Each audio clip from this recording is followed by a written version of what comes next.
Warning. This episode contains foul language, a brief mention of abuse, and the use of the word freak.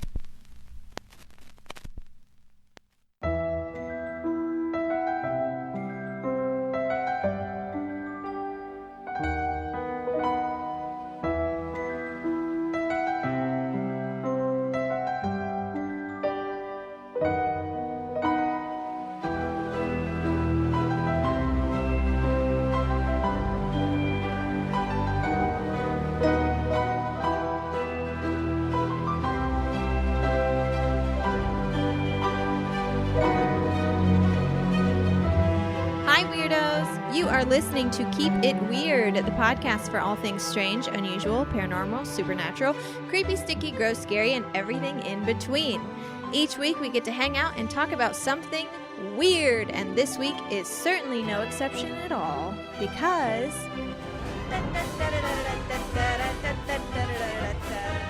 we're going to the circus! This will, of course, be a two-part episode because that's just how we roll, baby.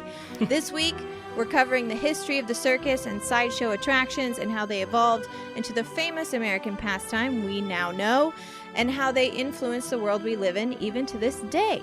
So, grab your clown shoes and jump through that ring of fire. My name is Ashley and this is my co-host Lauren. Hi, weirdos! Hello. Let's go to the circus. Let's go. It's a nightmare. It's scary. I hate it. It's really awful. I don't like clowns one bit, so I hope you're going to tell me lots of fun things about them today. You might not be. There's not too much of it. No, okay, there's not too much about clowns.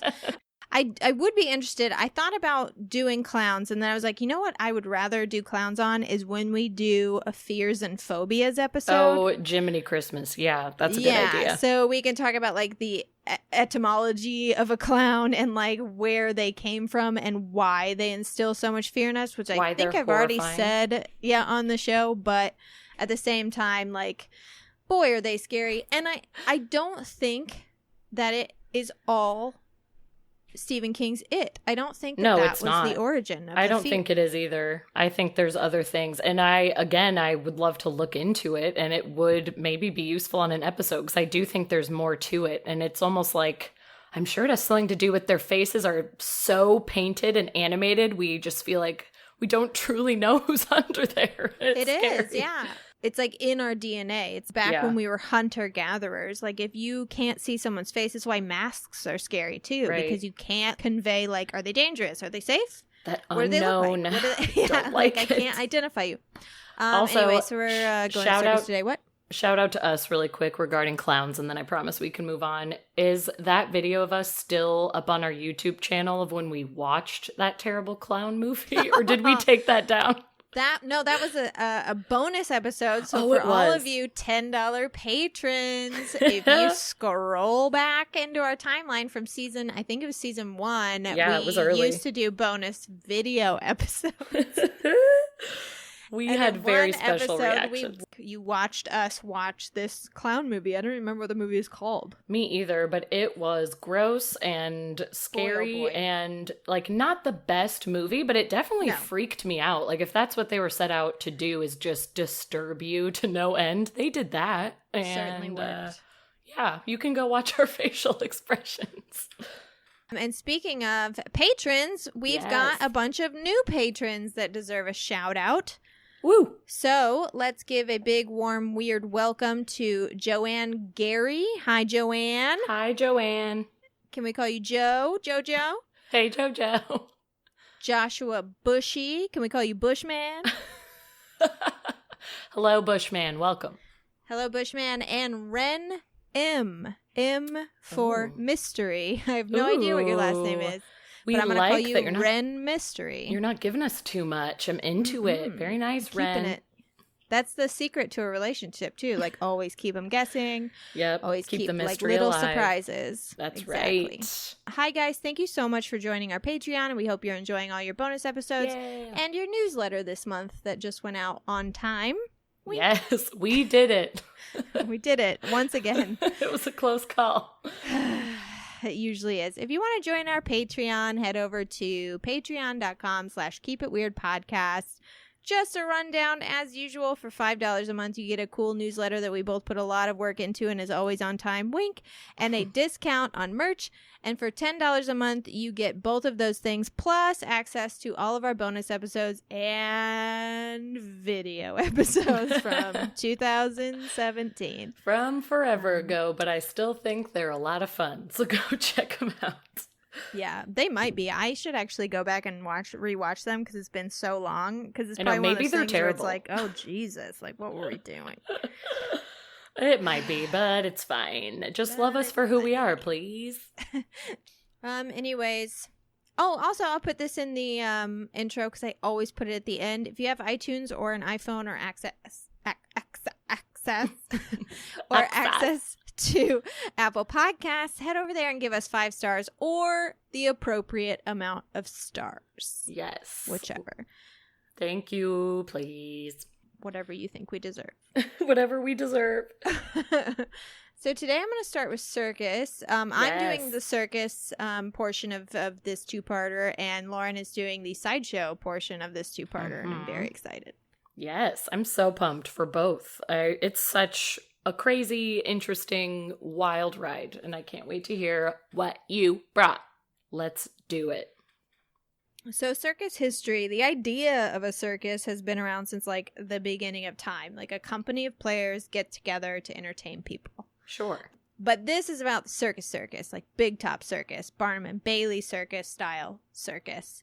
Yeah. And that kind of circus has a lot of historians disagreeing on its origin because some say that the origins go back to Roman times, because back then, basically there was a building that was specifically for the exhibition of horse and chariot races, staged battles, pony shows, and fights with trained animals. And it wasn't like gladiator games where people and animals died. It was all trained and choreographed. Okay. It was a show, and it was called a circus. They called it a circus. Wow. And actually the first circus was called Circus Maximus, and the final version of the building that like got torn down and rebuilt and added on over and over and over could hold 250,000 people. Dang. Right? That is Right? quite an arena. My goodness. But Also, Circus Maximus is a badass name. I like know. that a lot. is that a band? Is that a new band? It should be. I feel like that would be a name for a Panic at the Disco album. Yeah, totally. Panic at the Disco just dropped Circus Maximus, September Maximus. 2020. Love it. So the rest of the historians who disagree with the Roman thing say that the origin of modern circus is all because of a man named Philip Astley who set up the very first modern amphitheater, actually, in England.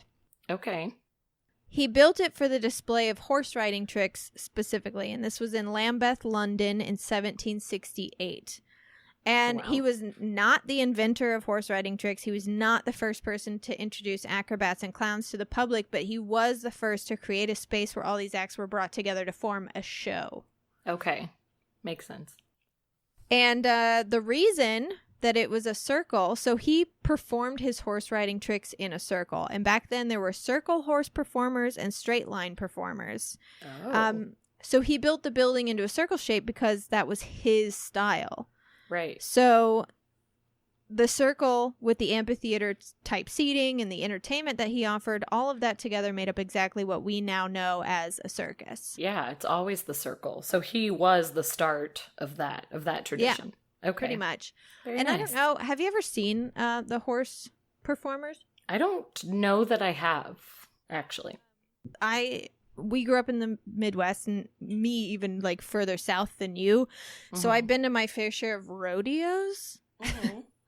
Which I also actually, have not. I've never been to a rodeo. Really? Yeah, which I'm surprised Man. because they did happen quite a bit in the Midwest. Like, I'm actually kind of ashamed to admit that I've never been to one. I need to go. Oh gosh, I was really good friends. My friend Natalie Langenfeld, who was my best friend. I went with her and her sister. We would like travel to different rodeos because Oh my goodness. some of the rodeo boys were so fucking cute. Quite handsome. I So believe cute. it.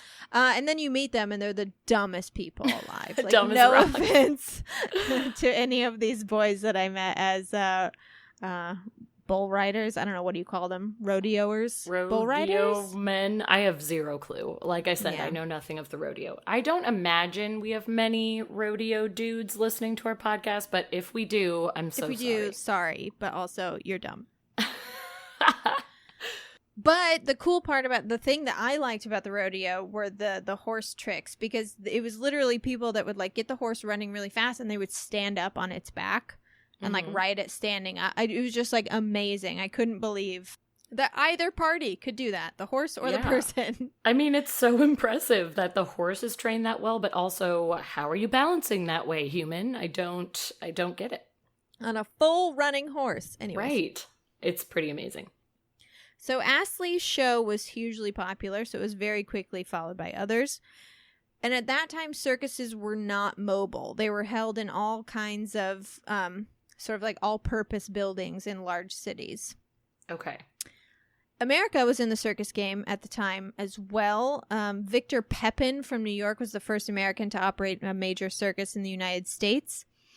Then an establishment called Purdy, Welch and Company began to spread it far and wide because Joshua Purdy Brown was the first circus owner to use a large canvas tent for the circus performance, and therefore was able to set up a circus in any town that would have them.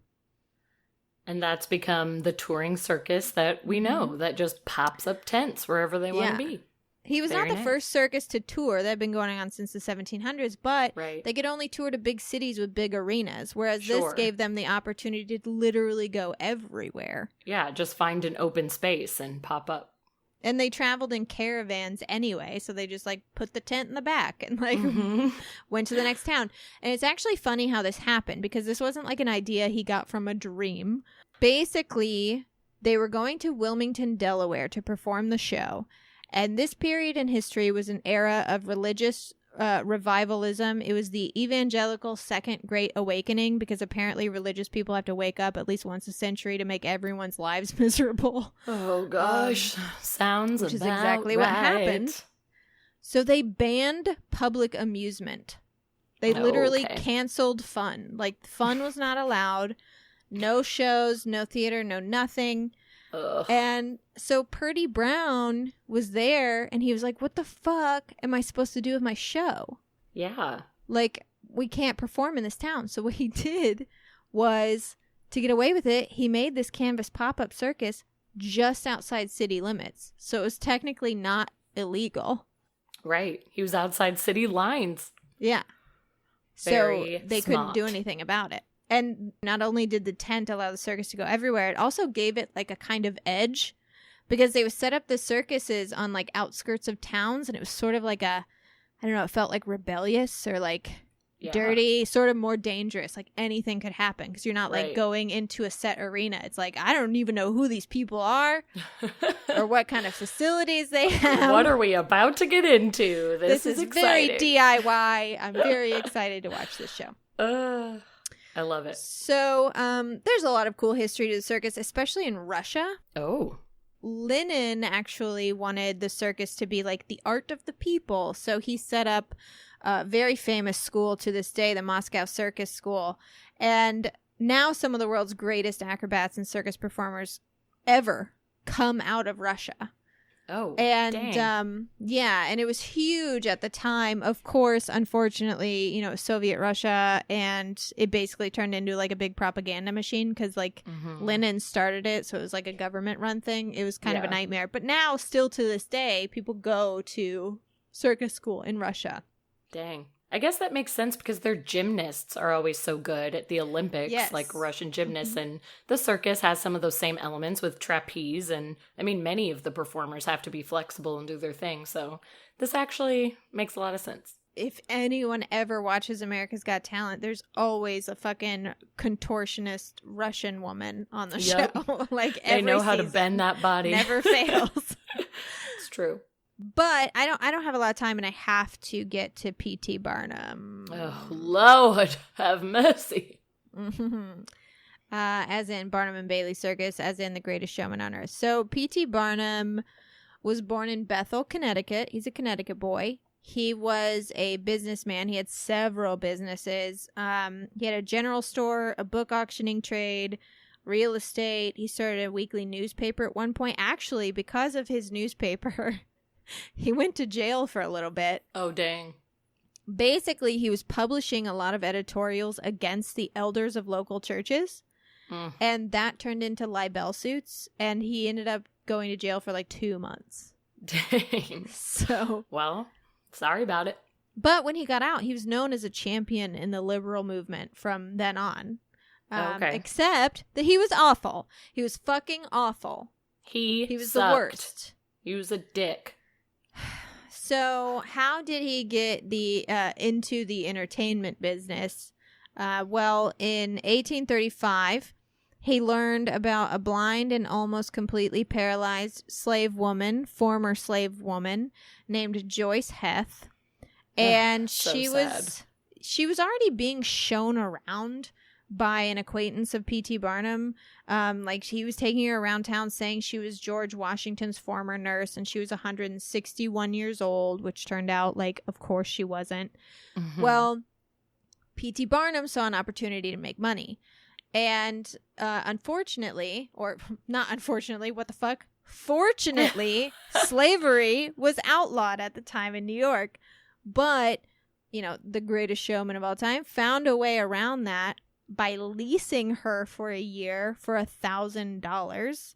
Like crazy. He paid $1,000 and not to her. She did not get paid. Right. She didn't get any of the money. He paid to buy her and continue slavery. Yeah. Barnum would work her for 10 to 12 hours a day. He likely, there's no record, but just judging by what she looked like before and what she looked like after, and he got a hold of her, he likely extracted the teeth that she had left to make her look older than she was. Ugh. And when she died in 1836, instead of giving her a burial and letting her rest in peace, he decided to host a live autopsy of her body in a New York saloon where people could watch for 50 cents. Oh, he's a psychopath. It's so gross. And the autopsy, of course, revealed she was around 80 years old. So technically, she was his first hoax. That's kind of how he got started in entertainment, was hoaxes. I mean, he's known for, like, lying his way through entertainment, for sure. Seriously, through everything. After that, he didn't really get too far with showbiz because he immediately tried to get, like, a variety troupe. And he tried to tour, and it was not great, and no one wanted anything to do with him, so that didn't work out. But in 1841, he purchased Scudder's American Museum in New York City, which he then improved. He upgraded the building, he added exhibits, and he renamed it Barnum's American Museum. And it became super popular and honestly sounded dope. Like, it sounded I'm sure awesome. It would have been a good time. He added a lighthouse lamp on top that you could see, like, all up and down Broadway. And there were these beautiful giant paintings of animals on the building. And the roof of the building was transformed into, like, a strolling garden with a view of the city. And he launched hot air balloon rides off of it. Dang. Like, every day. Sounds amazing. Yeah. I would have awesome. gone for sure. I definitely would have totally attended. Gone. Like, that sounds awesome. So that's where he added live acts. He hired albino people, giants, little people, jugglers, magicians, etc., etc. And this is also where he really started with his hoaxes. So in 1842, literally just a year in, he was like, forget real things in a museum. I want to feel it with weird stuff that's not real. He introduced the mummified remains of a creature known as the Fiji Mermaid. Ah, yes. Which is a creature with the body of a monkey and the tail of a fish. The Fiji Mermaid obviously was the terrifying work of a taxidermist, and that's a whole story that I might actually end up covering on our bonus episode this month. After that, he exhibited a performer known as General Tom Thumb, a.k.a. the smallest person that ever walked alone. He was a very tiny 4-year-old that Barnum said was 11. And he was drinking wine by age 5 and smoking cigars by age 7 for the public's amusement. Cool guy. Goodness cool, Barnum. Gracious. Way to do that. Wasn't he, like, related to Barnum, too? I thought I remembered reading that. He was like a second cousin to P.T. Barnum that P.T. basically like adopted, because he did have, it wasn't dwarfism. Actually, like still to this day, people aren't sure exactly what he had, but after he turned like 1, he just didn't grow anymore. Yeah. So he really was like, I think when he died, he was like 2 feet tall. He was very, very, very small. Oh, so tiny. Yeah. But, you know, all of his siblings, his parents were like average height. Neither of them were too short or too tall, or really short or really tall. And all of his siblings were an average size. So when P.T. Barnum was like, I'll take him, his parents were kind of like, okay. Yeah, whatever, I don't think go. that they might not have like given him up so easy if, you know, P.T. Barnum was like, is it cool if I give him a cigar? Right. I wouldn't think so. But they did. And the thing is, too, his name was Charles. What did I say his name was? Charles Stratton. Okay. And he lived a pretty normal life. He lived it well into his 40s. So good for him. So he wasn't super hindered by whatever was going on with his body, because I feel like he could have died so young if something was really holding him back. So that's good. And with the wine and the smoking at that, at 4 and 7, you know, it's nuts. He took Tom and a few others on a trip through Europe and just started collecting things and people from all over the world to come back to the United States with him and start a new show. He just didn't know what kind of show yet. And he ended up building New York City's largest and most modern theater. He had to name it Moral Lecture Room, because at the time all theater was seen as a den of evil and debauchery, which is very white and very Christian. Yeah, I was going to say the most Christian thing I've ever heard. God forbid we have a theater in our town. So right. He did put on some like watered down versions of Shakespeare plays. He put some like flower shows together, beauty contests, dog and pony shows, whatever he could think of to go in this building that wasn't going to like ruffle any feathers. Mm-hmm. He also created America's first aquarium. So that's cool. Well, that's actually pretty cool. Expanded on the wax figure portion of his museum, which also started that new trend in America that we saw there for a while. People love wax museums. I don't. I don't give a shit about them. I don't like them. Pardon my French. I think they're so weird, but people, I mean, not really now in the age of COVID, but like everyone loves the wax museum in Hollywood, and it's so weird to me. I feel like I might enjoy the photos that I get out of it, but I don't know. You know what I would like more, as opposed to like celebrity wax figures? I would rather have sort of like what Ripley's does, like right across the street from Madame Tussauds, which is like, here's a figure of the tallest man who's ever lived, that guy from Illinois. Right. Because then you could stand next to it and actually like gauge the size, and like a wax figure look how huge he is. Yeah, General Tom Thumb. That would be interesting too, because like to hear about it and see a photo is one thing, but to like actually stand next to it. Totally. Like stand next to the wax figure and be able to be like, holy shit, like that was a very small man. Yeah, and that's why I like Ripley's, because they're more about the oddities and the bizarre things that we all want to see, you know, sort of in person, like the most in person that you can make it with statues. But yeah, the wax museum, they're just making today's famous celebrities into wax. The one thing I like is when the actual celebrities go and take pictures with them, and every once in a while you're like, it took me a minute to see who was the real one. Figure out which one. That part's fun. I like the meme about Mark Zuckerberg's wax figure looks more like a human than Mark Zuckerberg himself. Yes. He has more life behind his eyes. He is a robot. Yeah. Okay. So this is something I don't think most people know. I didn't know this, and my mind was kind of blown. P.T. Barnum didn't get into the circus business until he was 60 years old. Whoa. He was not a young man. That old. Yeah. Wow. I feel like every portrayal I've ever seen of him in like film and television, he's been younger. He's been like 40 maybe. Right.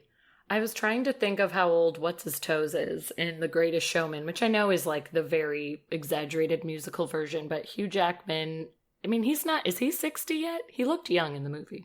I don't know if he's 60 yet. He's a looker, though. He sure is. So he's one of those that it's hard to tell. You're like, I don't care how old you are. It's hard to tell, and also like, I'll ignore your age. I don't care how old you are. You could be 75 and I'm ready. Doesn't matter.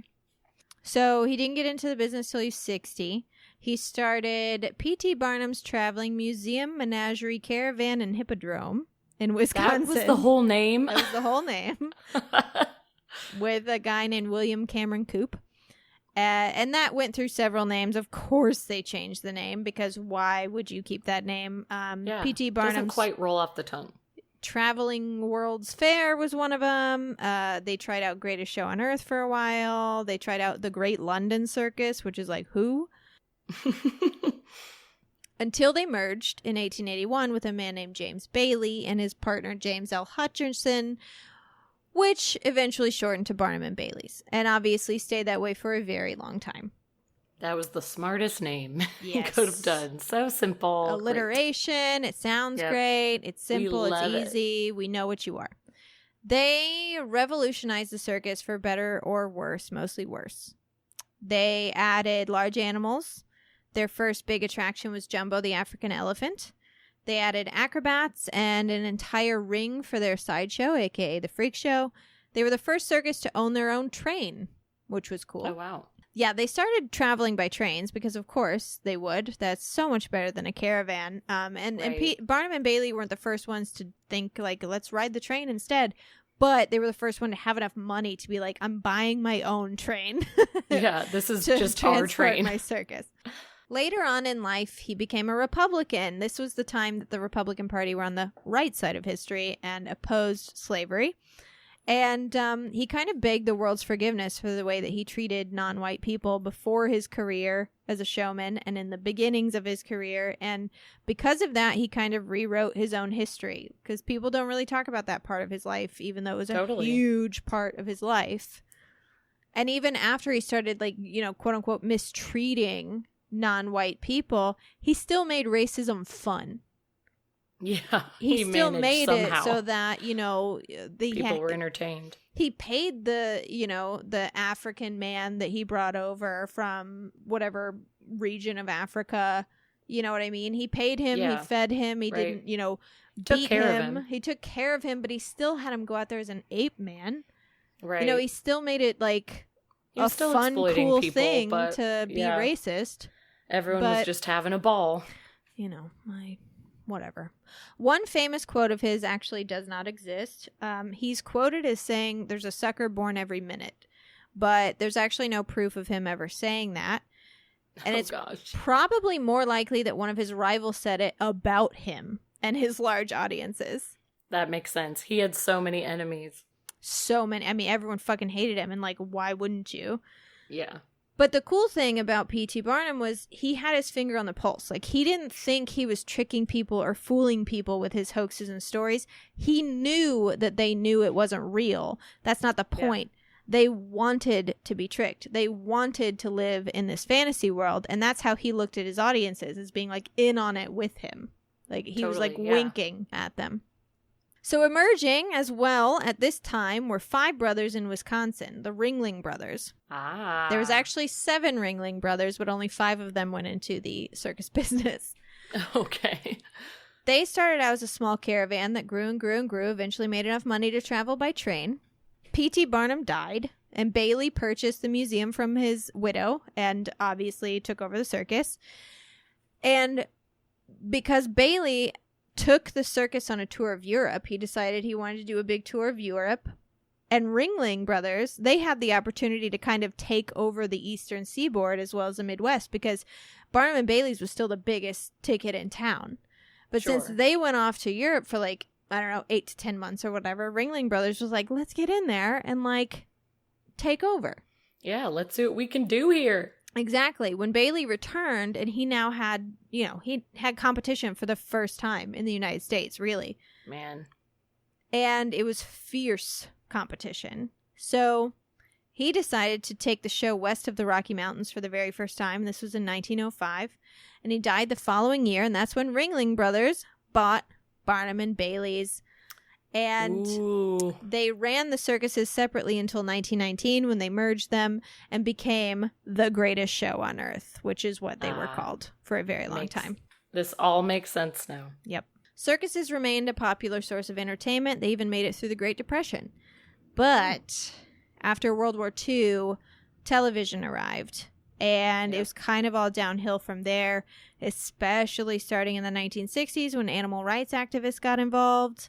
Ringling basically was the last flag flying, and they performed their last show in 2017. But like most things... That was so recent. It was so recent, but I do remember when they announced it, and I was like, thank God. Because they were still using elephants and giraffes. Yeah, they still weren't doing great things. Like, we all were questioning it just a bit. So I do remember being like, oh, yeah, this should probably come to an end. This should probably happen. Yeah, it makes sense. But like most things, circuses didn't die. It just became something else. Today, we have different forms of performance art, and the obvious success story that is Cirque Du Soleil, the Canadian circus company, who makes like $900 million a year. Cirque Du Soleil is doing just fine. They're doing and those fine. shows are so great, and they're not using animals, and they're not abusing anybody or exploiting anybody. It's just a bunch of tumblers and trapeze artists showing us they are awesome. Yeah, well, and they found new ways. They were like, okay, so why don't we add in really cool music and lighting and like set designs and stuff like that to make that another layer of and they theme all of them. Like each show has a theme, and which is so cool. And like, I don't know, it's just they really figured it out with Cirque du Soleil. I think it's so fun. So obviously next week I'm going to talk about a lot more of the bad stuff when it comes to circuses. But as for this week, that's pretty much all I'm doing next week. The circus in America was extremely innovative, and were always some of the first places where you could witness advancements in technology. So afternoon and evening performances would showcase things like electricity, cars, film. We hadn't seen that shit before. Right. It was all new.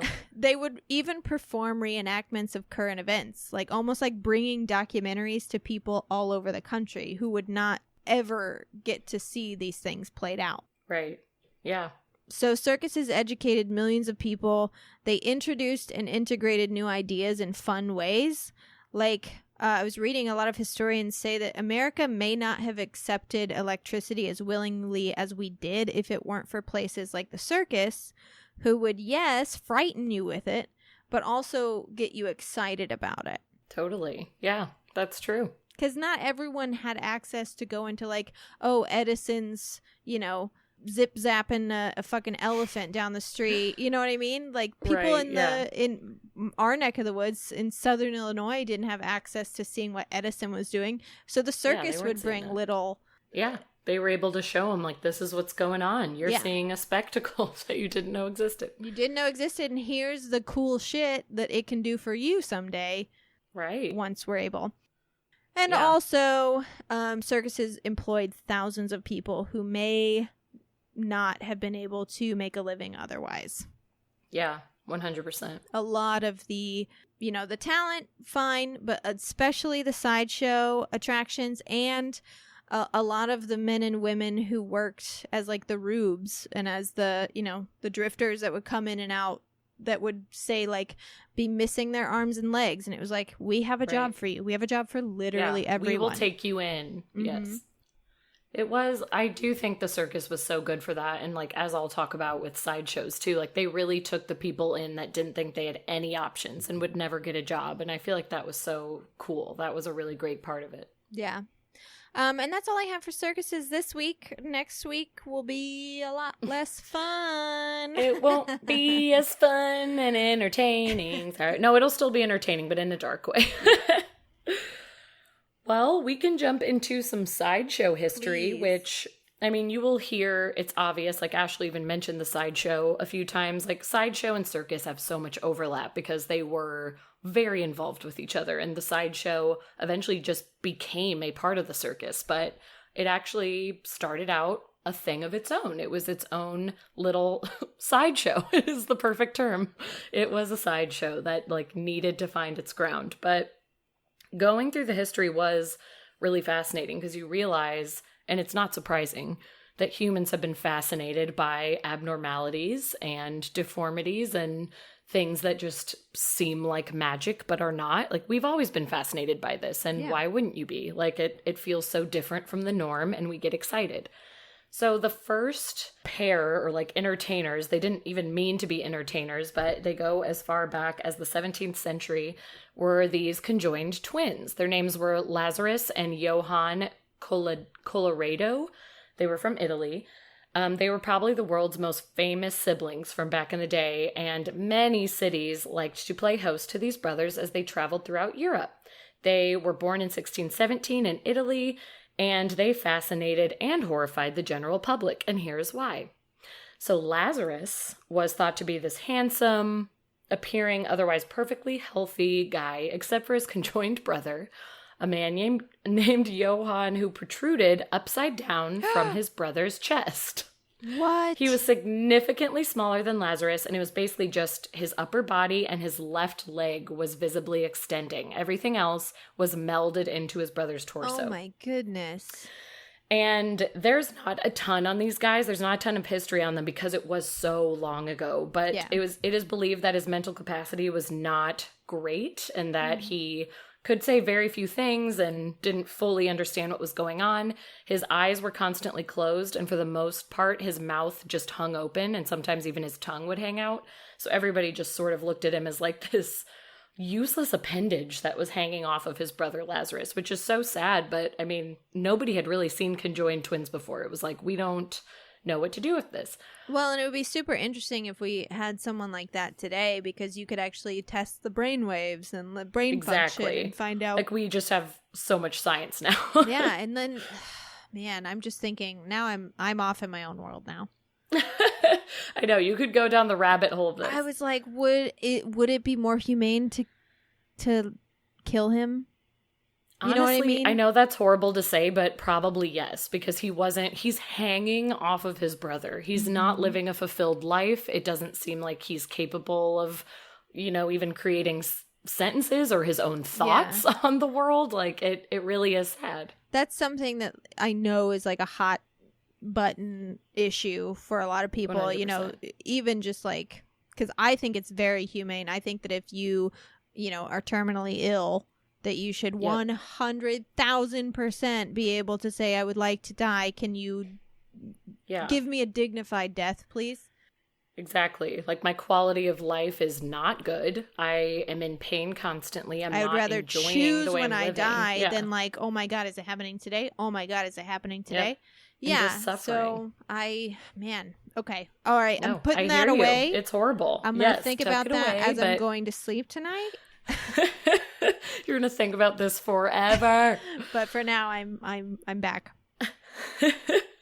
So Lazarus went on tour with his brother in order to earn a living. So that's why these are kind of like, it's weird to call them a performer because they weren't performing, but they're kind of like the first like oddity, to go on tour. It wasn't a known thing. So Lazarus was going on tour with his brother, and they traveled to England to make an appearance at the court of King Charles I, which was a huge deal, and it was in the early 1640s. And when they weren't touring or on exhibition, Lazarus would just shield his brother away from the public, which again goes with what we were just saying. Like, he was not even a part of this world. He wasn't contributing anything. He wasn't getting anything. He would just go under a cloak on his brother because he was just hanging there. So their popularity grew and grew because everybody was fascinated by these people. Lazarus was basically in perfect condition. Nobody really knew what to do with his brother who was hanging off of him, but they kept touring around and became really famous, and they're sort of known as like the first sideshow. And it dates back as early as the 16th century. This is even before Lazarus and his hanging brother Johann. People were very fascinated by physical deformities and abnormalities, and they were no longer deemed as bad omens or evidence of evil spirits residing within a person, as they had been in years past. So the 16th and 17th century, we finally moved to a place of, we can accept these people. They're not Satan. They're not pure evil. We just are amazed by them and kind of want to see what they're going to do. So anyone who had an unusual physical characteristic became a public curiosity, and they would also kind of tour around and just be this showcase that people could come look at. Some of them actually had sideshow managers. This is when, like the showman kind of started coming forward of people that led them around and told them where to be and gave them the jobs.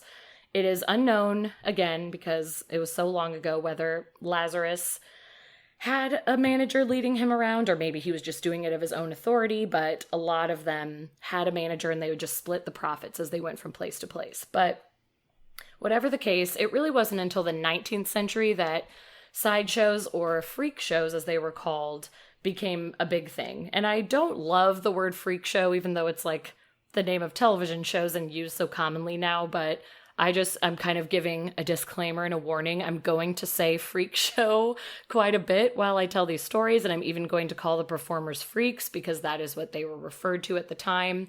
I don't love calling people freaks because it just sounds so derogatory and not great, but if you talk to sideshow performers today, they will say, I'm a freak in a freak show. Like, call me a freak. That's what I am. I'm proud of this. That's my title. And like, yeah, they might not have been back then. Of course not. You know, they were doing what they had to do to survive. But that's an interesting one. And I don't know the answer to it.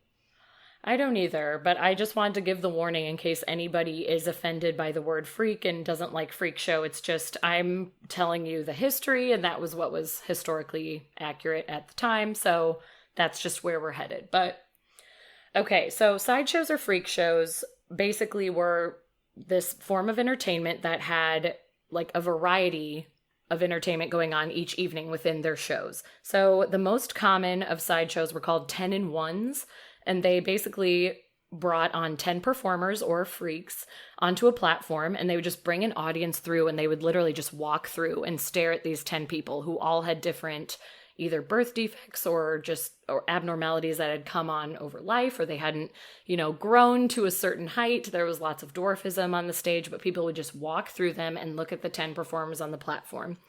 And every now and then they would throw in a magician into the mix because they wanted to give the crowd a break from some of the more unsettling things they were seeing.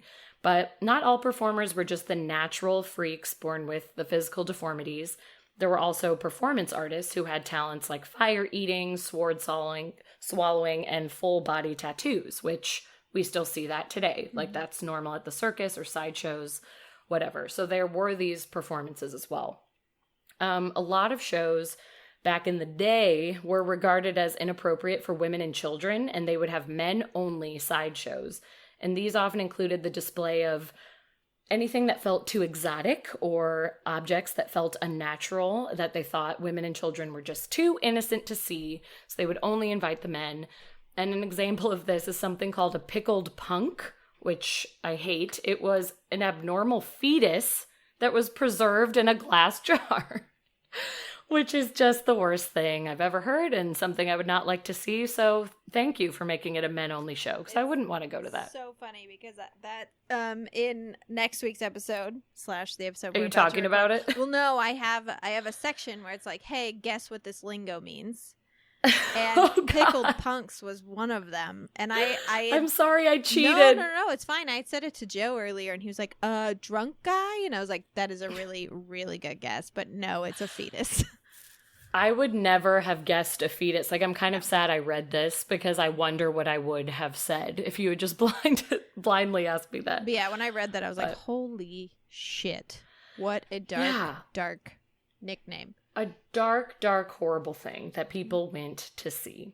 But also, that ended up getting sold to actual, scientists that were able to learn a lot from these deformities. So totally, it ended up, once you get into the hands of science, it's good because they're gonna try and figure things out. But to just send people in to stare at it on a stage, that's the part I don't want to be a part of. So the growth really happened around 1844, and it is a big thanks to the man we don't enjoy, American circus pioneer P.T. Barnum. American hero P.T. Barnum.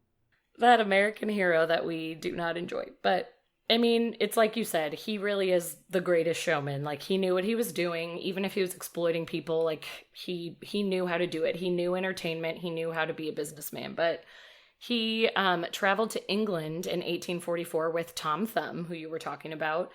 And this was kind of the first time in England that sideshows really got popular, because there had been little things here and there had been, some people being toured around, as we talked about, being shown off if they had deformities. But once Barnum brought Tom Thumb to England and, started spitting his lies about him and making it, even said he was English and not American so that he felt like a local, people got so excited that they were like, oh, we need to make more of a spectacle of this. This needs to be more of our regular life.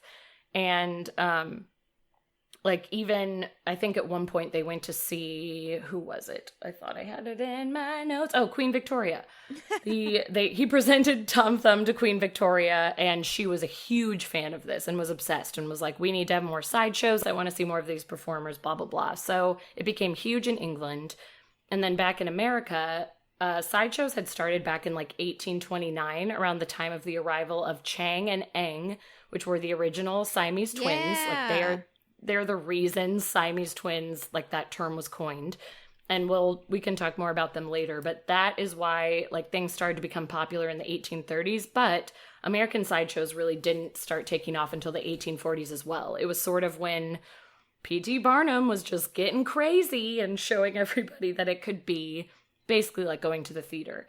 So the Victorian era is basically called the heyday of the freak show and the sideshow because it was the age of scientific and medical advancements, and the public was just becoming more and more curious about the unexplained oddities they were seeing. And freak shows were staged at both entertainment venues, but also scientific venues because doctors were just as interested.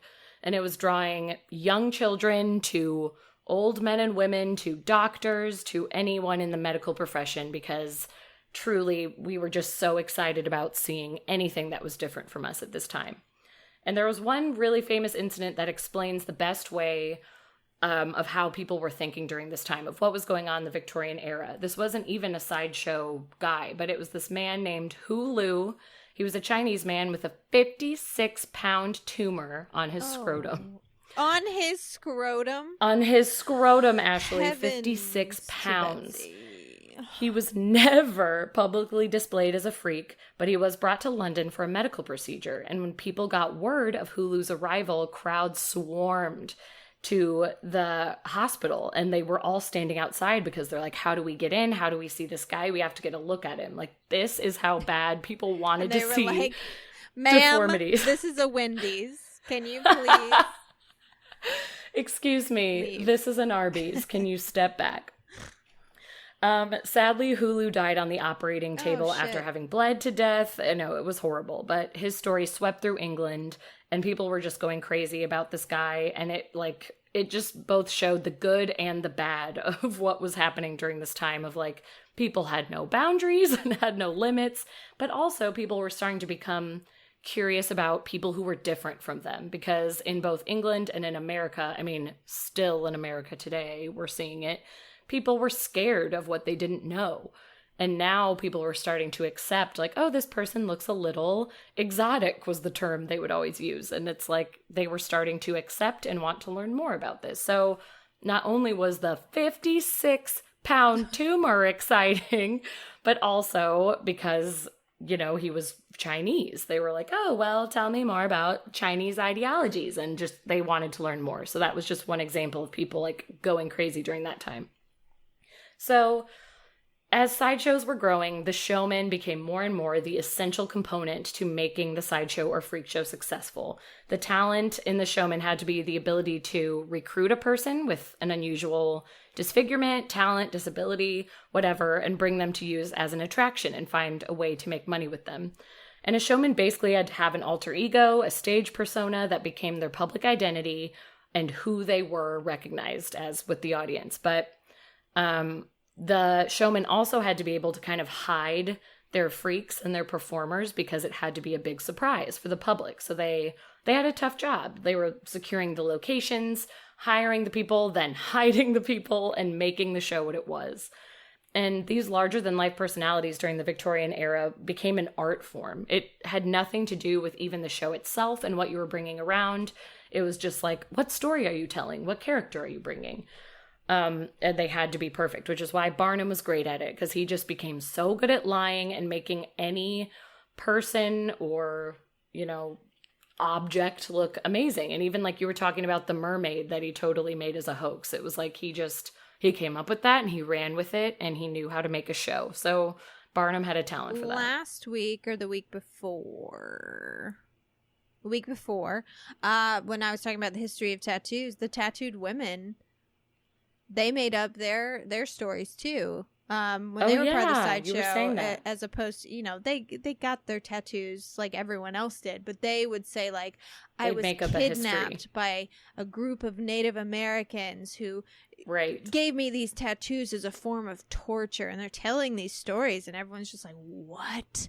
Can you believe that? What is going on? And they were making so much money. They were making stupid money. And half of it is the story. That's what's crazy.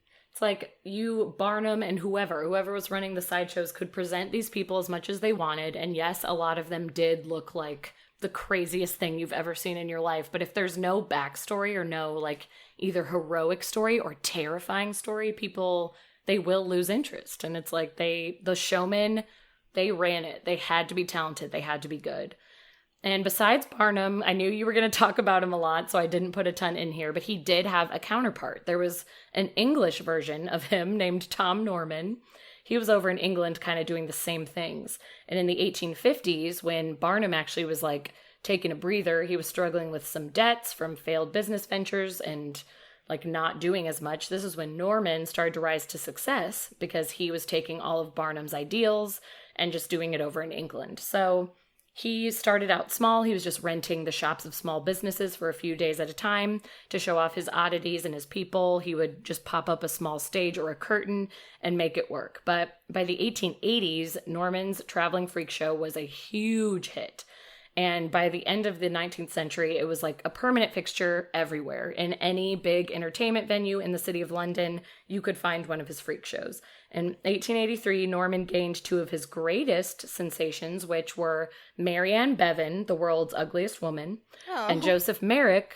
I know, it's horrible. And Joseph Merrick, better known as the Elephant Man, which I think everyone has heard of the Elephant Man. And I'll touch on them more in part 2. I'm going to talk more specifics of the performers, but they're both very famous. You may have heard of them.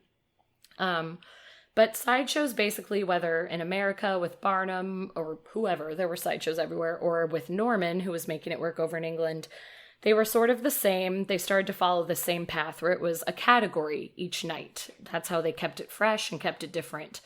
Depending on the entertainment that they booked, they would make a theme for the night, whether it was dwarfs or tall men or bearded ladies, whatever was coming.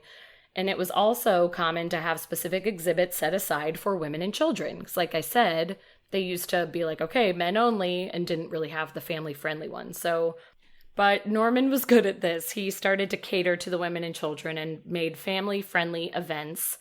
And the Elephant Man actually was perfect for that because even though, like, I guess you could say some people maybe thought he looked creepy with the appearance that he had, but for the most part, anyone could come see him, and that's how he became so famous. So another big thing showmen would have to do was they would not let any doctors come visit their performers if they were able to avoid it. Obviously, sometimes I think medical professionals got in because you can't, watch who's coming into the show that often, or you don't have that much control of it. You try to, but for the most part, they tried not to have doctors ever come visit their performers because if any of their freaks got a diagnosis or a classification of their deformity, it would ruin the excitement and the mystery and the miraculous feel of the show. So they really tried to keep that away and keep it as, oh, this is just magical and we have no information or explanation. Sort of like Joyce, where it's like, she's 161 and doctor's like, she's 80. Yep. And it's like, now you just have an 80-year-old, you just have an old woman.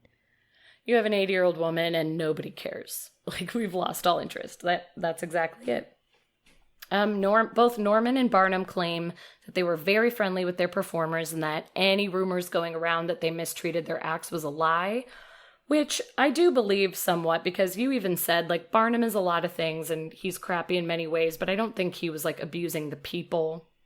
I think they were trying to be as fair as possible. They were exploiting them. For sure. I mean, that is a form of abuse in another way, but I do think, like, for the most part, from the history that I was able to gather, the money was usually split very fairly, and they were giving these people something to do, which was huge, because again, we mentioned it earlier, like, these people were not finding jobs otherwise. So he was giving them money, he was getting them, into the light, which some people really enjoyed the spotlight, and it wasn't always a bad thing. And Norman came out very publicly saying how angry he was about his reputation as a mean and unfair showman, and Barnum didn't always say a lot in the public eye fighting back, but I'm sure he agreed, and Norman said he was actually very friendly with all of his performers and there was never an issue. So take that for what you will, but it always seemed like they had a friendly rapport besides the, whole exploiting them for their birth defect thing.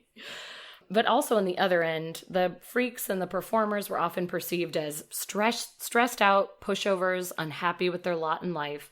But in many cases, and especially during the Victorian era when this was blowing up, nothing could be further from the truth. Like, many of them were able to defend themselves against their managers. They would talk back. They would fight for themselves. They would demand raises when it was appropriate. And as early as 1851, I thought this was a cool thing. There was this popular trend to sell trading cards, like basically baseball cards of the popular performers throughout England and the US, and the profits from these cards went straight to the performers themselves. There was no middleman, nothing went to the showman, and I was like, I love that. And a big example of this was a man named Isaac Sprague, which again I'll talk about next week. He was named in America the human skeleton, and he had one of the most successful trading cards because at 5'6", Sprague weighed only 43 pounds. Oh, no. He was the skinniest, sickly-looking guy. It's crazy town. And he toured with Barnum all through the 1860s, and he made a huge sum of money off of his cards because people were just blown away by this guy. So for some of the more willing performers like Sprague, they would even put their biographies on the cards, and they would put their biographies on the pamphlets being passed around town, which just showcased them even more. And they just learned to work the system. So they were actually making amazing money and were not being screwed over by the showmen or their managers at all. And the showmen and the freaks would split their profits evenly from ticket sales. That was always the deal, pretty much across the board with sideshows. But the performers / freaks, whatever you want to call them, were better off in the end because the showman had to pay for the rentals of the location, like heating, lighting, everything. And the profits for the sideshow performers were just going straight into their pocket. So they may even have been better off than their showman, which I love. I'm like, hell yeah, you should be, because you're the reason people are coming. But yeah, that was kind of the gist of it. And a lot of performers also argued that their lives were better, as we said, because they got out of isolation. They got out of this place of feeling like nobody cared or understood them. They were not able to get jobs before due to their appearance, and this was their way to make money, feel like they were normal, even if the crowds were maybe laughing or making fun of them. Even despite that, they thought, well, I'm doing something. I'm not afraid to be in the light anymore. I'm sure there was showing also this is who I am. A sense of camaraderie, too. Yes, with the other performers, for sure. It's like you realize, okay, we all have our things. That's bigger than you could ever know, being able to know that you're not alone. Yes. There are other people who get you, who understand you, and everybody's different in some way. So a lot of the performers truly did say, like, I'm happier this way. And, there's good and there's bad to these stories. And again, we're going to touch a lot on the more depressing things in part 2. Sorry, everybody. Sorry. But there were a lot of happy performers. And then, similar to the circus, there was a decline of the sideshow or the freak show. By the 1890s, it really started to dwindle, and then basically there was a complete disappearance by the 1950s, besides the sideshows that are attached to, like, carnivals and circuses. But as far as the standalone sideshows, they basically didn't exist by 1950. So in the early years of the 20th century, there was a huge rise in disability rights, which inspired people to turn against sideshows and what they deemed as full exploitation of these people just for the form of entertainment, which is completely fair. People were starting to learn, like, these people don't have anyone to fight for them and we want to be them. So they came forward. And then also something I would never have thought of, but with the advancement of transportation, railways, steamships, any way to get across the country and to go to other countries, it gave more access for people to travel. So the idea of foreign and exotic and, like, quote unquote, the other, that feeling started to go away because people were able to travel. Yes, that was the next thing I was going to say is, like, TV came forward. It was like you could travel on your own and go see other countries and other exotic people if you wanted, but also you could turn on your television and watch anything you wanted from the comfort of your couch at home. And it's like you just didn't need these sideshows anymore because you could learn for yourself and you were seeing so much more. And also with the advancements in medicine, as we expected, because it was starting to happen anyway, more doctors were able to diagnose these performers, and as a result, the sideshows lost their appeal because there was no mystery. There was no miracle. We were learning what they actually had, and it started to fade into a sense of normalcy. And also, there were some people who said, oh, they just have a disease? Well, I'm not going to go anywhere near them because I don't want to catch their disease. I don't want to catch their sickness. So then there's those a-holes too. But by the 1930s, sideshows were also deemed as lacking in dignity. This was kind of like the final straw, where it just became this low-brow form of entertainment. And in 1932, the American film titled Freaks was released, and it was hated by basically everybody because it featured actual real-life freaks who had been in sideshows. There was the limbless man Prince Randian, which we'll talk about, the legless Johnny Eck, which we'll talk about, and then conjoined twins Violet and Daisy. And there was so much controversy around the film that they actually had to take it back, heavily edit it, make it look a little nicer, and release it again. But nobody cared, of course. But typical America took it, and it is now a cult classic and is still screened today at cult film festivals. If you ever want to look up how to see the 1932 film Freaks, which that is one thing that I love about our country, is how we grab something that was deemed trash and make it into a cult classic where everyone can say every line word for word and give these people the respect they deserve. Well, also modern critics, it is a good movie. Yeah, 100%. It's not bad. People just weren't ready for it. Yeah. That's the issue. Everything about sideshows at the time, it just was starting to freak people out, and it became this thing that was looked down upon after it had been entertainment for so long. Many nations took to banning sideshows completely in the 30s and 40s, and again, with the rise of television, it basically made them obsolete because it wasn't needed anymore. And sadly, unable to land proper jobs, but also unwilling to just fade away and not go into the background, people still had to find their way to work. These performers and these freaks said, we still have to find our way. I'm not going to go be a nurse tomorrow or a teacher, but I have to figure something out. So they luckily were able to find the circus or any other traveling carnival. Some museums were still taking people. So a few of them were able to land jobs. A lot of them just kind of lost their livelihood, which was sad. But there were a select few that were able to land future jobs for much less money, but hey, it was something. And the last thing I'll say is the last remaining sideshow is actually Coney Island in New York, which isn't too surprising if you've ever been to Coney Island. It definitely doesn't draw the amount of guests it once did, but it still remains the spot, the staple of the type of old-fashioned freak shows that were once so popular. It's been around since 1983. It's called Sideshows by the Seashore, and it was a huge tourist attraction, still gains a few people here and there. I mean, they haven't closed completely yet. It's not open due to COVID right now, but it does still exist. So we have that. If you ever need your fix, you can feel like you're at an old-fashioned sideshow. I think it's a lot more of fire breathers swallowing knives and swords. It's a lot more performative rather than, I think, the deformities and abnormalities, but it exists. And otherwise, we just have movies and TV shows to look at. The Venice Boardwalk freak show closed when?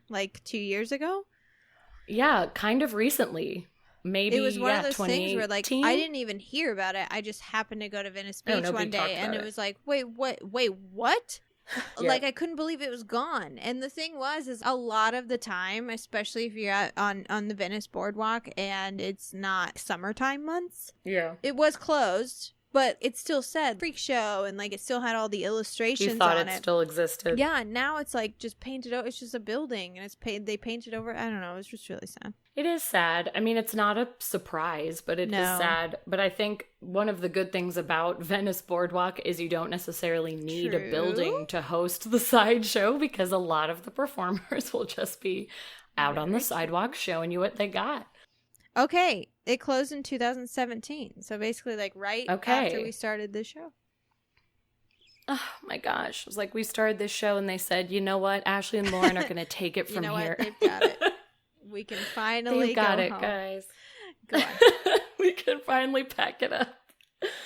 No, the last little bit I'm going to say, and this will be super quick. I just wanted to name, some of the popular shows that have come out, which I'm sure you guys will know a lot of them, but it's like sideshows don't really exist anymore, but we still have that curiosity about them, and clearly because these movies and TV shows have done quite well. But we have Ashley's favorite film, The Greatest Showman, which I'm lying because she probably will never watch it in her life. Probably but not. That came out in 2017.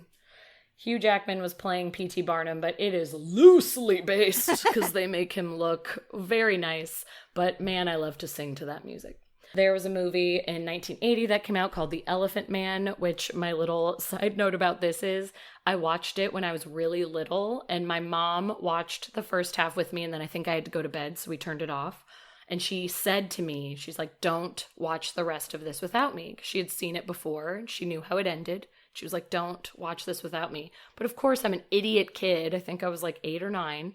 So one night when her and my dad were out, I watched it, and it's the first movie I ever cried at. Aww. Because as a kid, I had not gotten emotional at a movie before. And my parents literally got home from their date as the movie was ending. The timing could not have been better. My mom ran in and was like, what is wrong? Because I'm bawling my eyes out on the floor. I was like, I finished Elephant Man.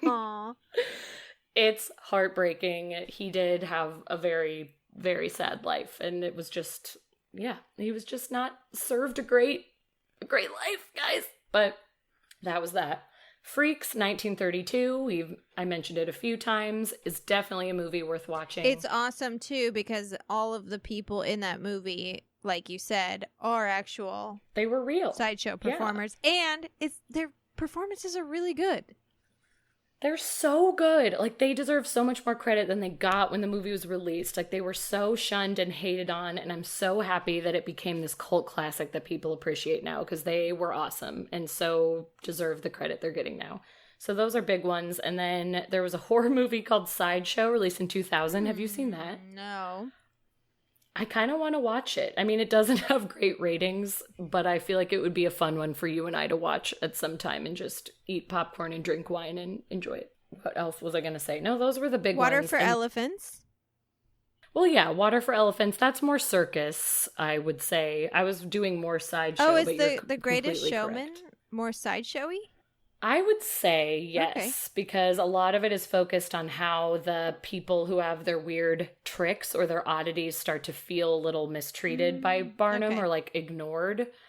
So that's the only reason I'd put it more in the freak show category. However, yes, there is a lot of circus associated with it. Funny story about Water for Elephants is that was that was just a movie that was being filmed when we were doing background work. Extra work. And yes. I never got on the set. And I was so pissed because the people that did get on the set got booked like 80 more times. Like, it was like, if you get on the Water for Elephants set, we will call you back every single day. Like, I remember my ex-boyfriend Sterling, he was one of the rubes, and he made so much money just like getting to dress up in like the old-timey clothes and just go hang out in the middle of the desert with Reese Witherspoon.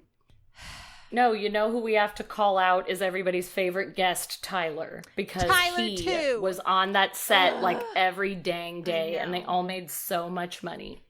Yeah. It was crazy. I'm still mad about it. It's been a decade. No, I'm the same as you. I had just started doing background work when that started filming, and I remember meeting all these people on the set of like other random shows, and they were like, ooh, girl, like try to get your casting people to get you on Water for Elephants. That's where the money is. And I was like, okay, sounds great. And nobody booked me. Not once. Anyways, livid. Go on. A little shout out to a season 2 episode of X-Files. I did it just for you. There's an episode called Humbug. Humbug, yeah. It's actually known for being one of the like sillier ones of the X-Files because the monster of the week was like a conjoined parasitic twin that like wasn't actually scary. I think it made people laugh more than anything, but it's still remembered by many people and enjoyed by everybody. So that is another good pop culture reference. And then There is a book called Geek Love that apparently is really popular about a family. Like, it's about parents who decide they're going to make their family into a sideshow, and they kind of like force them into these talents that none of them wanted to have. And they go on a traveling sideshow, and a lot of people like it.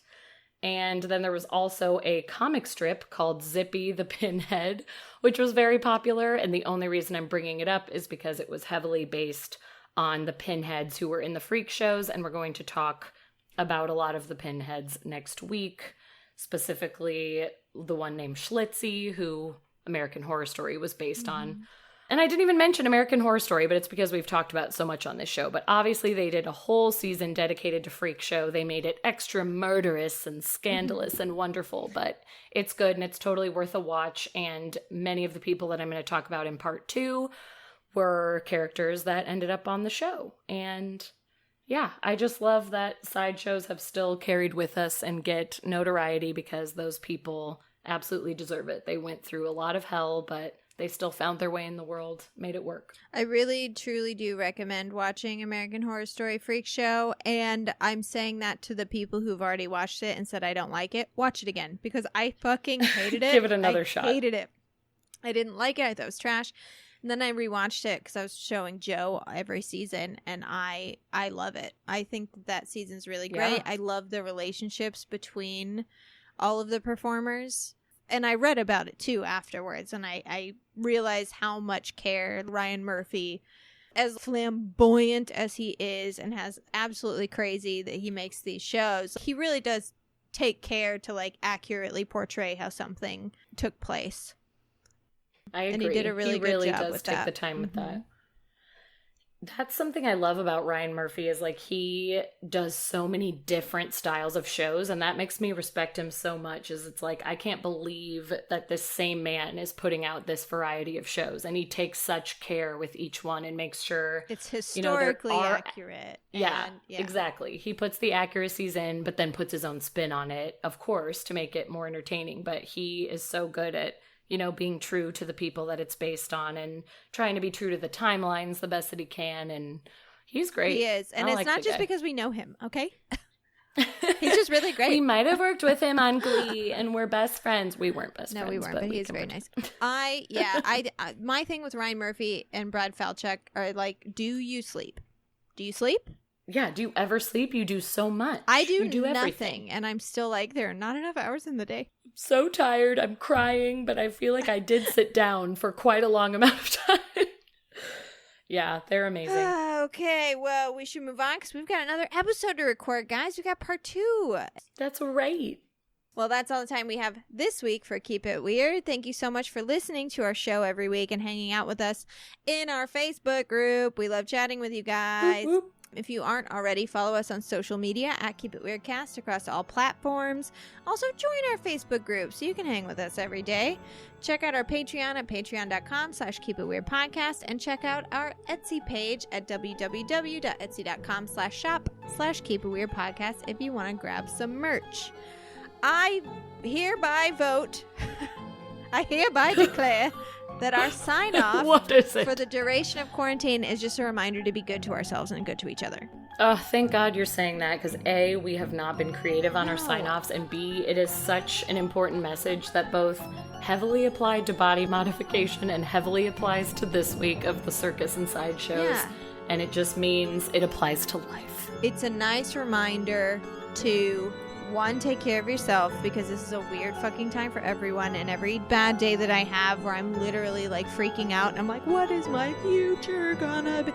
I have to remind myself that like there are literal millions of people that are going through the exact same thing that you are going through right this minute. You are not alone. Yep. So Yeah. take care of yourself, take care of each other, teach each other, be patient with each other, and keep it weird together. Beautifully said. Keep it weird, everybody.